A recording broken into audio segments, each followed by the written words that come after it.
नमस्कार। ये हमारी पहली यूनिट का चौथा लेक्चर होने वाला है और पिछले लेक्चर में हमने देख लिया था कि आखिरकार ये इनपुट डिवाइस होती क्या है और इनके क्या क्या एग्जाम्पल हैं जो कि मोस्ट इंपॉर्टेंट थे। इसमें कुछ डिवाइसेस के फुल फॉर्म तो पूछे जाते हैं। आज के इस लेक्चर में हम पढ़ने वाले हैं आउटपुट डिवाइस क्या होती है और आसान भाषा में समझने की कोशिश करेंगे कि किस डिवाइस का क्या काम है और कौन से इंपॉर्टेंट पॉइंट यहाँ पर हमें पढ़ लेने चाहिए। अगर शुरुआत करें इस लेक्चर की सबसे पहले पॉइंट के साथ कि आखिरकार ये आउटपुट डिवाइस होती ही क्या है, तो आउटपुट डिवाइस देखिए समझिए इस तरीके से कि जब भी कंप्यूटर हमें रिजल्ट देता है तो उस रिजल्ट को हम जिस डिवाइस से प्राप्त करते हैं वो डिवाइसेस आउटपुट डिवाइस कहलाती हैं। क्या चीज़ कि कंप्यूटर की ऐसी डिवाइस जिससे परिणाम प्राप्त हो रहा हो वो डिवाइस क्या कहलाती हैं, आउटपुट डिवाइस कहलाती हैं। एक बार पढ़ लेते हैं क्या चीज़ लिखी गई है। यहाँ पर देखिए कंप्यूटर एक आउटपुट डिवाइस और हार्डवेयर कंपोनेंट है कंप्यूटर का ये, जिसका प्रयोग कंप्यूटर से आउटपुट प्राप्त करने के लिए किया जाता है। वही चीज़ जो समझाए, कंप्यूटर के द्वारा अलग अलग तरीके के आउटपुट जनरेट होते हैं जिनको अलग अलग तरीके की आउटपुट डिवाइस के द्वारा प्राप्त किया जाता है। आउटपुट डिवाइस का प्रयोग किया जाता है जैसे वीडियो, ऑडियो और टेक्स्ट को प्राप्त करने के लिए। जैसे वीडियो आपको स्क्रीन से मिल जाती है, ऑडियो आपको स्पीकर से मिल जाती है, टेक्स्ट आपको स्क्रीन से मिल जाता है। तो ये सारी चीज़ें आप जो है आउटपुट डिवाइस के थ्रू फाइंड करते हैं। इसके अलावा प्रिंटर और कई सारी चीज़ें हैं जो अभी हम देखेंगे। अब अगर शुरुआत करें आउटपुट डिवाइस के एग्जाम्पल की, तो सबसे पहला एग्जाम्पल जो दिमाग में आना चाहिए वो आना चाहिए मॉनिटर का। अब मॉनिटर आप समझ ही रहे हैं क्या होता है। अब ये आउटपुट डिवाइस क्यों है? क्योंकि इससे परिणाम प्राप्त हो रहा है। आपने लिखा कंप्यूटर जी, कैसे पता चला कि कंप्यूटर जी लिख गया है? स्क्रीन पे दिख रहा है ना, तो वो हमें प्रदर्शित कर रहा है परिणाम, इसलिए ये क्या है, हमारा आउटपुट डिवाइस है। इसमें देखिए लिखा हुआ है मॉनिटर कंप्यूटर की एक आउटपुट डिस्प्ले डिवाइस है जिसे विजुअल डिस्प्ले यूनिट पूछा भी जाता है कि VDU का फुल फॉर्म क्या है, तो आपको बताना पड़ेगा। VDU का full form visual display unit होता है। यह देखने में टीवी, LCD, LED की तरह होता है। एक मॉनिटर का कार्य यूज़र के द्वारा, ये तो आपको पता ही होगा, जब हम इनपुट देते हैं तो यहाँ से हमें पता चलता है। ठीक, ये तो पता ही है हमें।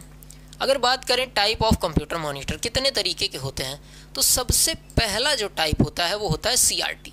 अब ये फुल फॉर्म में पूछा जाता है CRT का फुल फॉर्म क्या है, क्योंकि MCQ टाइप के क्वेश्चन हमारे एग्जाम में आने वाले हैं।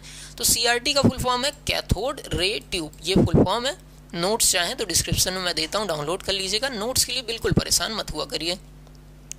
चलिए, इसके बाद देखिए यह तकनीक सस्ती एवं रंगीन आउटपुट देने में सक्षम है। इसमें पिक्चर ट्यूब एलिमेंट होता है जो कि पुराने टीवी सेट की तरह होता है। यह टेक्नोलॉजी बंद हो चुकी है, अब इस टेक्नोलॉजी पे मॉनिटर नहीं दिखते हैं।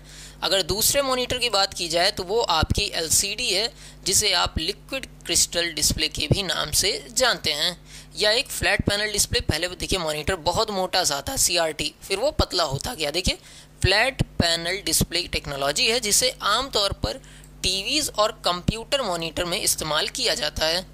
उसके साथ इसका इस्तेमाल मोबाइल डिवाइस, लैपटॉप, टैबलेट और स्मार्टफोन में भी आपका ये LCD का टेक्नोलॉजी की जाती है। या विद्युत की खपत मतलब इलेक्ट्रिसिटी का कंजम्पशन कम करता है और वज़न में भी हल्का होता है। जाहिर सी बात है, ये पतला हो चुका है तो वज़न में भी हल्का होगा। इसके बाद आगे की तरफ बढ़ें तो आपका LED आ जाता है। LED का फुल फॉर्म क्या है आपका? लाइट इमिटिंग डायोड, ये LED का फुल फॉर्म है। LED एक सेमीकंडक्टर डिवाइस है जो कि विद्युत करंट मिलने पर लाइट पास करता है और डिस्प्ले दिखाता है। किस तरीके से? जब इसको करंट मिलता है तो ये लाइट पास करता है और डिस्प्ले आपका दिखाता है। इसकी रोशनी ज़्यादा चमकीली नहीं होती है। इसमें बैकलाइट रोशनी के लिए डायोड का प्रयोग किया जाता है। इसकी कीमत LCD से ज़्यादा होती है।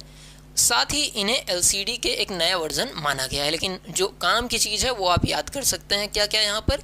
फुल फॉर्म याद कर सकते हैं और सेमीकंडक्टर डिवाइस है, इसको याद कर सकते हैं। समझ रहे हैं इस चीज़ को? आगे की तरफ बढ़ें, जो दूसरी इनपुट डिवाइस है जिसे ध्यान से पढ़ना है और इससे सवाल आना ही आना है, ये निश्चित ही निश्चित है। क्या चीज़ है ये आपका होता है प्रिंटर। अब प्रिंटर क्या चीज़ है? कोई पूछे तो स्कैनर। बच्चों को जब हमने पढ़ाया तो हमने बताया स्कैनर एक ऐसी डिवाइस है जो आपकी एक हार्ड कॉपी लेके आते हो तो उसे सॉफ्ट कॉपी में बदल देती है। प्रिंटर जस्ट उसका उलट है। आपको स्क्रीन पे कुछ दिखता रहता है, आप प्रिंट करते हो तो वो कागज़ पे आ जाता है। तो जो स्क्रीन पे दिख रहा है वो सॉफ्ट कॉपी है और जो कागज़ पे आ गया वो हार्ड कॉपी है। तो कोई पूछे प्रिंटर क्या है, तो आपको बताना है ये एक आउटपुट डिवाइस है जो कि सॉफ्ट कॉपी को किस में बदलती है? हार्ड कॉपी में बदलने का काम करती है। देखिए यहाँ पर लिखा भी है, कंप्यूटर में सॉफ्ट कॉपी को हार्ड कॉपी में परिवर्तित करने का ये काम करती है। अब ये देखिए दो तरीके के मेनली होते हैं, पहला आपका इम्पैक्ट प्रिंटर और दूसरा आपका नॉन इम्पैक्ट प्रिंटर।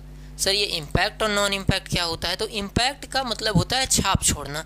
ऐसे प्रिंटर जो टकरा के, मतलब ऐसे मोहर टाइप का होता है, टकरा के छाप छोड़ें, उनको हम इम्पैक्ट मतलब टकराव जहाँ पर हो रहा हो, तेज़ी से आवाज़ आ रही हो, उसे हम इम्पैक्ट प्रिंटर कहते हैं। और ऐसे प्रिंटर जो शांति से प्रिंट कर रहे हो, बिना टकराव हुए प्रिंट कर रहे हो, उनको हम नॉन इम्पैक्ट प्रिंटर कहते हैं। जैसे देखिए दीवानी में जो कोर्ट में देखते होंगे मूवीज़ में टाइपराइटर यूज़ होता था, वो आपका कड़कड़ कड़कड़ आवाज़ करता था ना, वो आपका क्या है? इम्पैक्ट प्रिंटर है। और ऐसे प्रिंटर जो बिना शोर के, जैसे आप दुकानों पे अपनी फ़ोटो प्रिंट करवाते हैं तो बिना शोर के वो चीज़ प्रिंट हो जाती है ना, तो उसको हम क्या कहते हैं? नॉन इम्पैक्ट प्रिंटर कहते हैं। समझ रहे हैं? जो बिना शोर के प्रिंट करे, बिना टकराव के, वो नॉन इम्पैक्ट, नाम ये नॉन इम्पैक्ट, बिना टकराव के।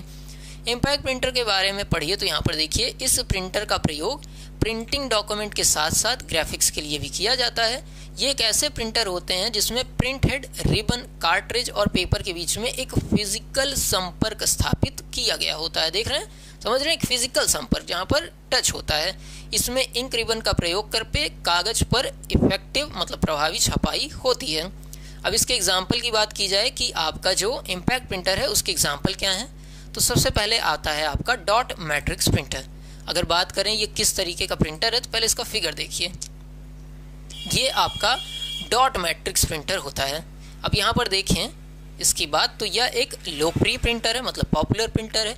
इसमें प्रिंट हेड में पिनों का एक मैट्रिक्स होता है। नाम ही देखिए, मैट्रिक्स मतलब समूह होता है, डॉट मतलब वो पिन के लिए कहा गया है, पिनों का एक समूह होता है। इसमें छोटे छोटे बिंदुओं को मिला के अक्षरों का निर्माण होता है।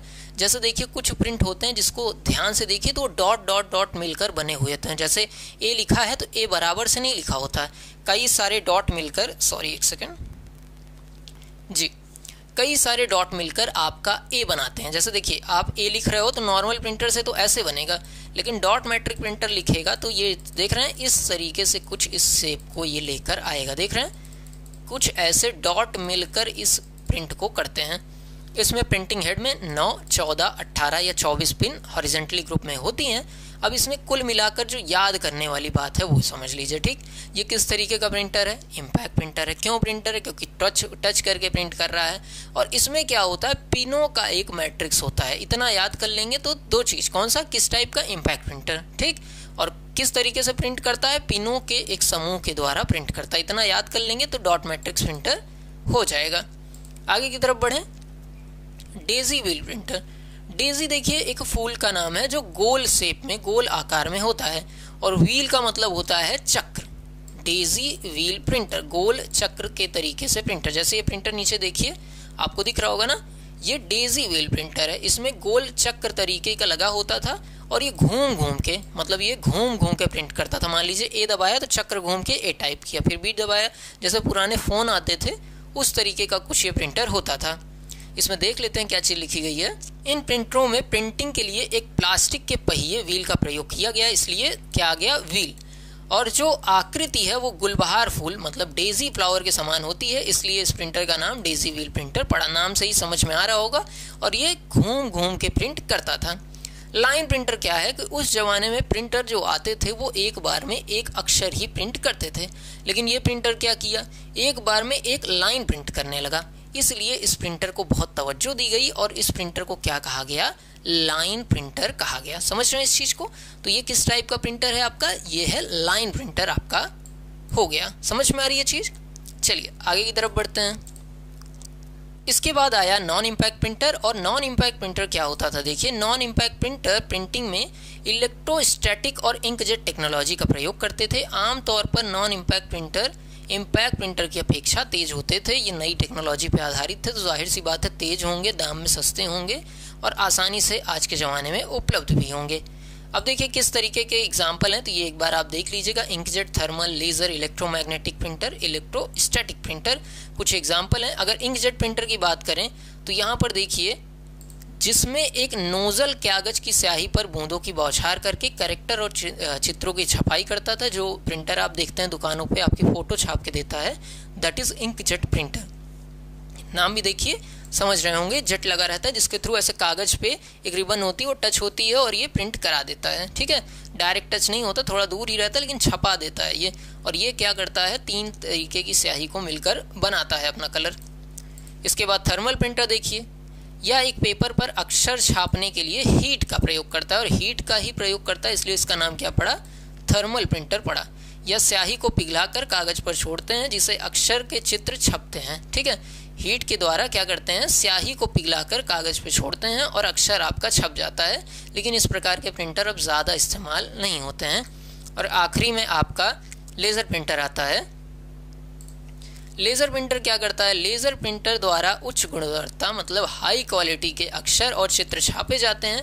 ये जाहिर तौर पे कॉस्ट भी कम लेता है, एक पेज छापने का जो खर्चा आता है इसमें कम ही आता है। विभिन्न प्रकार के लेज़र प्रिंटर और विभिन्न स्टाइल के अक्षर के लेजरों की सहायता से ये प्रिंट करते हैं। ठीक, चलिए इसके बाद आपका 3D प्रिंटर आता है। 3D प्रिंटर क्या होते हैं, जिसमें लेंथ, ब्रेथ और हाइट तीनों हो। 3D मतलब 3 डायमेंशन प्रिंटर।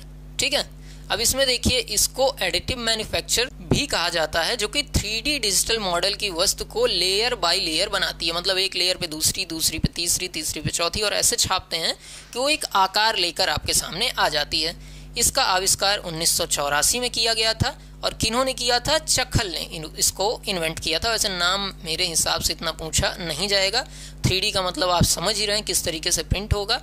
इसका यूज़ किस काम में, किन क्षेत्रों में किया जाता है। देखिए, खिलौनों में, उपकरण, गहने, यहाँ तक कि हथियारों के निर्माण में भी आपके 3D प्रिंटर का इस्तेमाल किया जाता है। आगे बात करें तो प्लॉटर की। प्लॉटर क्या होता है, जैसे देखिए, प्रिंटर का काम होता है छोटे तरीके के प्रिंट करना, कागज़ पे प्रिंट करना। जब बड़े बड़े बैनर प्रिंट होते हैं, बड़े आपके घर के नक्शे प्रिंट होते हैं, तो आपका ये प्लॉटर यूज़ होता है। और ये प्लॉटर 2 टाइप के होते हैं। पहला आपका ड्रम प्रिंट प्लॉटर होता है, दूसरा आपका फ्लैट बेड प्लॉटर होता है। पर ये एग्जाम्पल पूछे नहीं जाएंगे जहाँ तक मुझे उम्मीद है। प्लॉटर पूछा जा सकता है क्या काम करता है, तो बड़े साइज़ के जब प्रिंट होते हैं तो प्लॉटर का इस्तेमाल किया जाता है। छोटे साइज़ के प्रिंट के लिए प्रिंटर का इस्तेमाल किया जाता है। जैसे देखिए, यहाँ पर लिखा है, इसके द्वारा बैनर, पोस्टर आदि को प्रिंट किया जाता है। बाकी आपको पता ही होगा, ये जो चैनल है पूरा कंप्यूटर जी, ये मुफ्त ही चलता है। तो अगर आप हमारे चैनल को सपोर्ट करना चाहते हैं तो ये हमारा QR कोड है और बैंक डिटेल्स दिख रही होंगी, आप हमें चाहें तो सपोर्ट कर सकते हैं। बाकी चैनल को लाइक, सब्सक्राइब कर ही दीजिएगा। मिलते हैं अगले लेक्चर में, तब तक के लिए नमस्कार, जय हिंद।